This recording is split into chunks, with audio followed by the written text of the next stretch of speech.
Hi friends, இன்றைக்கி என்ன வீடியோனா full cleaning work தான். இன்றைக்கி பிளான் பண்ணிவிட்டேன் வீடு க்ளீன் பண்ணணுன்னு சொல்லிவிட்டு. அதனால் மார்னிங் பாப்பா தூங்குவாளேன்ட்டு வீடெல்லாம் கூட்டிகிட்டு மாப்போட ஸ்டார்ட் பண்ணேன். ஆனால் மேடம் எழுந்துட்டாங்க. வேறு வழி இல்லாமல் அவங்கள அப்படியே மேனேஜ் பண்ணிவிட்டு இறங்கக்கூடாது, தண்ணி இருக்குது விழுந்துருவீங்கன்னு பயம் சொல்லி அப்படியே கொஞ்சம் கொஞ்சமாக க்ளீன் பண்ணேன். அப்படியுமே மேடம் ஒரு இடத்துல இல்லை, ஓடிட்டே இருந்தாங்க.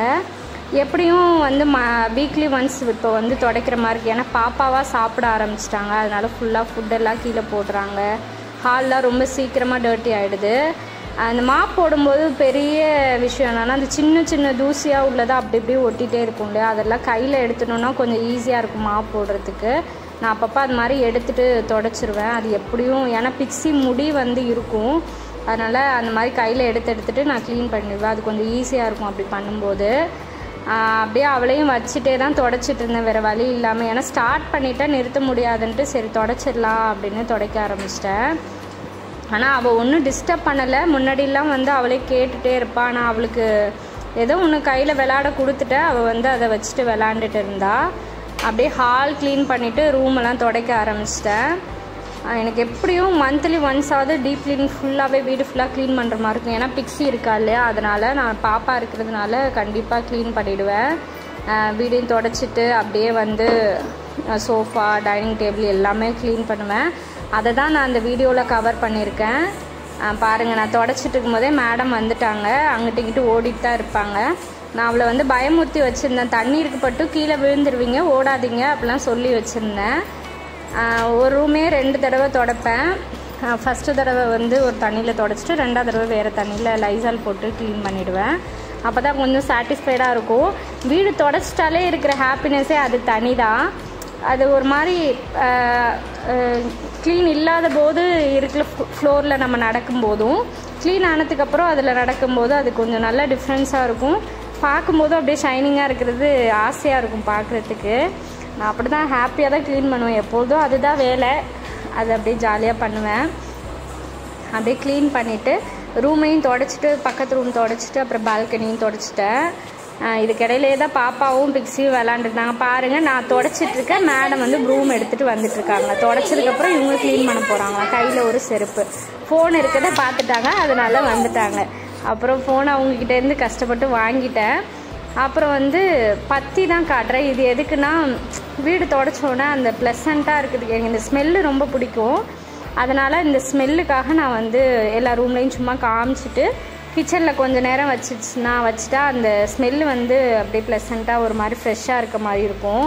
அதனால் அது கொஞ்சம் நேரம் அப்படியே அந்த கார்னரில் வச்சுட்டேன். இப்போ பட்டு பண்ணுற வேலையை பாருங்கள். ஆரது எங்கே படுத்துருக்கீங்க? கிச்சன்லையா? பில்லோ, பெட்ஷீட்டு எல்லாம் வேற. அங்கே ரூமில் பெட் இருக்கு பட்டோ, இங்கே படுப்பாங்க. பெட்ஷீட் எதுக்குமா? பெட்ஷீட் எதுக்கு? நீங்கள் எல்லாம் வித்தியாசமாக தான் பண்ணுவீங்களா? ஆமாவா? நசுக்கிடுவேன் அப்படியே. தூங்குறியா? தூங்கு, கண்ணை மூடி தூங்கு. கண்ணை அப்படி தான் மூடணுமா? Close your eyes. சரி, எந்திரிங்க, போதும், எந்திரிங்க. எந்திரிச்சிட்டு பில்லோவையும் பெட்ஷீட்டையும் ரூமில் கொண்டு போய் வைங்க. எந்திரிங்க தங்கம், எந்திரிடா பட்டு, எந்திரிங்க. அம்மா வந்திருந்த போது லெமன் கொஞ்சம் எடுத்துகிட்டு வந்தாங்க. ஒரு 10-15 எடுத்துகிட்டு வந்திருப்பாங்க. நான் சரி ஒரு 5க்கு மேலே பக்கத்து வீட்டில் கொடுத்துட்டு மிச்சத்தை ஊறுகாய் போடலாம், ட்ரை பண்ணலாம் அப்படின்றதுக்காக அப்படியே குட்டி குட்டியாக கட் பண்ணிவிட்டு ஒரு பாக்ஸில் போட்டு உப்பு போட்டு, நான் வீடியோலேயே பார்த்தேன், அப்புறம் கேட்டுக்கிட்டேன், வீட்லேயே அம்மாட்ட கேட்டுட்டு பண்ணேன். உப்பு போட்டு நல்லா அதை குலுக்கிட்டு பால்கனியில் ஒரு 3 நாள் காய வச்சுட்டு அப்புறமா செய்யலான்னு சொன்னாங்க. அதனால் ஒரு பாக்ஸில் வச்சு பால்கனியில் வச்சுட்டேன். அப்படியே 3 நாள் காய வச்சுட்டு செய்யும்போது நான் உங்களுக்கு முடிஞ்சால் ஷேர் பண்ணுற வீடியோ, இல்லைன்னா விட்டுறேன். அப்புறம் பாப்பாவுக்கு அந்த கேப்லேயே கொஞ்சம் சத்து மாவு கொடுக்கலாம் அப்படின்னு சொல்லிட்டு, இது நான் கொடுக்குற டைம் பார்த்திங்கன்னா ஒரு 11 மணிக்கிட்ட இருக்கும்.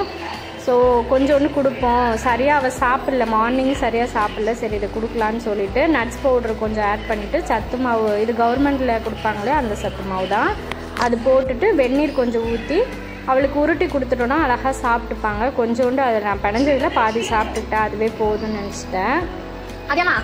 அப்படியே கொடுத்தா அழகாக அவங்க சாப்பிட்டுப்பாங்க. அதை எடுத்து சாப்பிடுங்க. அவங்களுக்கு இப்போ எல்லாமே அந்த ரெஸ்பான்சிபிலிட்டி அவளுக்கு கொடுக்கணும்னு நினைக்கிறா. அவள்கிட்ட தட்டு கொடுத்துடணும், அவளுக்கு ஸ்பூனு இதெல்லாம் நம்ம கையில் கொடுத்தா அவள் சாப்பிட்டுப்பா. அந்த மாதிரி தாட்டு தான் இப்போ அவளுக்கு. அப்படியே கொடுத்துட்டு நெக்ஸ்ட்டு ஃப்ரீ டைமில் அப்படியே வேலை பார்க்க ஆரம்பிச்சிட்டேன். டைனிங் டேபிளில் ஒரு துணி எடுத்துகிட்டு, என்னோடய பழைய துணி ஒன்று இருந்துச்சு, அது தண்ணியில் நனைச்சிட்டு அப்படியே துடைக்க ஆரம்பிச்சிட்டேன். மேக்ஸிமம் பார்த்திங்கன்னா பிக்ஸி முடி தான் இருக்கும். அப்புறம் வந்து காற்று ரொம்ப அடிக்கிறதுனால டஸ்ட்டு ரொம்ப ஃபார்ம் ஆகும். அதனால் எல்லா சேரையுமே எடுத்துகிட்டு தான் தள்ளி வச்சு அப்படியே துடைக்க ஆரம்பிச்சிட்டேன். அது என்னமோ அது ஒரு மாதிரி டிஸ்டர்பாக இருக்கும். க்ளீனாக இல்லைன்னா எப்போ தொடப்போனோ அதுக்கு ஒரு நாள் பிளான் பண்ணி ஒரு வேளை ஸ்டார்ட் பண்ணால் அப்படியே தொடர்ந்து எல்லா இதுலேயும் தொடச்சிட்டே வர மாதிரி தோணும். அப்படியே டைனிங் டேபிள் முடிச்சுட்டு சோஃபாவும் க்ளீன் பண்ண ஆரம்பிச்சிட்டேன். யாரெல்லாம் எப்படின்னு சொல்லுங்கள். ஃபஸ்ட்டு ஒன்று ஸ்டார்ட் பண்ணுவோம், அப்புறம் இதை க்ளீன் பண்ணுவோம், அதை க்ளீன் பண்ணுவோம், அப்படியே வரிசையாக எல்லாத்தையும் க்ளீன் பண்ணிட்டு வருவோம். நான் அப்படிதான் ஆக்சுவலாக. யாரெல்லாம் அப்படின்னு கண்டிப்பாக கமெண்ட்ஸில் சொல்லுங்கள். நான் அப்படியே க்ளீன் பண்ணிவிட்டு சோஃபாவையும் 3 சோஃபாவையும் நல்லா தொடச்சிட்டேன். இப்போ நீட்டாகிடுச்சு பாருங்கள், பார்த்தாலே தெரியும். பார்க்கவே இப்போ தான் ஆசையாக இருக்குது. அது ஃபுல்லாக க்ளீன் பண்ணிவிட்டேன். அப்படியே ஜன்னல்லையுமே அங்கங்கே ஈர துணி வச்சு தொடச்சிட்டேன். ஃப்ரிட்ஜு வந்து டீப் க்ளீனிங் பண்ணலை, சும்மா மேலேயும் தொடச்சிட்டு உள்ளேயும் கொஞ்சம் இந்த மாவு அந்த மாதிரி ஏதாவது ஒட்டி இருக்கிறத மட்டும் தொடச்சிட்டு விட்டுட்டேன். அப்புறம் வாஷிங் மிஷின் மேலேயும் தொடச்சி விட்டுட்டேன். அப்புறம் வந்து வாஷ் பேஷன் வந்து ஹேண்ட் வாஷ் பண்ணுற இடமும் க்ளீன் பண்ணலான்னு சொல்லிட்டு ஹேண்ட் வாஷ் இது லிக்விடே வச்சுட்டு ஸ்க்ரப்பு வச்சு அப்படியே க்ளீன் பண்ணிட்டேன். நல்லா ஸ்க்ரப் பண்ணிவிட்டு அப்பப்போ க்ளீன் பண்ணிட்டோன்னா இங்கே என்னென்னா சால்ட் வாட்டர் மாதிரி ஆகும். அதனால் ரொம்ப என்ன ஆகும்னா பார்த்தாலே தெரியும் உங்களுக்கு, டேப்பெல்லாம் அப்படியே வெள்ளை ஆகும். நானும் அப்பப்போ க்ளீன் பண்ணுறேன், ஆனாலும் எப்படியும் அந்த வந்து இது ஆகிடுது. இப்போ கிச்சன்லேயே பார்த்தீங்கன்னா அந்த மார்பிள் கல் வந்து அப்படி தான் ஆயிருக்கு. நான் வந்து ஒரு சொல்யூஷன் வந்து ஆர்டர் போட்டிருக்கேன். அது வந்ததுக்கப்புறம் அதை ட்ரை பண்ண, அது பேர் பார்த்தீங்கன்னா லைன் ஸ்கேல் ரிமூவர்னு இருந்துச்சு ஒரு பிராண்டில். அது போட்டிருக்கேன், ட்ரை பண்ணி பார்க்குறேன். நல்லா இருந்துச்சுன்னா கண்டிப்பாக நான் ரிவ்யூ சொல்கிறேன்.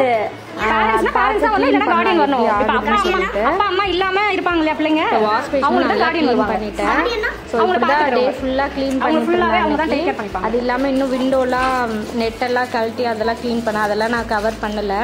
ஸோ ஃபுல்லாகவே அன்றைக்கி ஃபுல்லாக க்ளீனிங் ஒர்க் தான் போச்சு. அது முடிச்சோன்னே ரொம்ப அப்படியே திருப்தியாக இருந்துச்சு. அப்பாடா அன்றைக்கி வீடு சுத்தம் பண்ணிட்டோன்ற மாதிரி இருந்துச்சு. அப்படி தான் அன்றைக்கி டே போச்சு.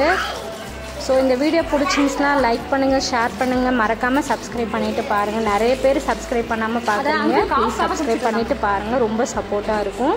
பிடிச்சிருந்தா உங்கள் ஃப்ரெண்ட்ஸ் அண்ட் ஃபேமிலிக்கு ஷேர் பண்ணுங்கள். இதே போல் நெக்ஸ்ட் ஒரு இன்ட்ரெஸ்டிங்கான வீடியோவில் பார்க்கலாம். தேங்க்யூ ஃபார் வாட்சிங்.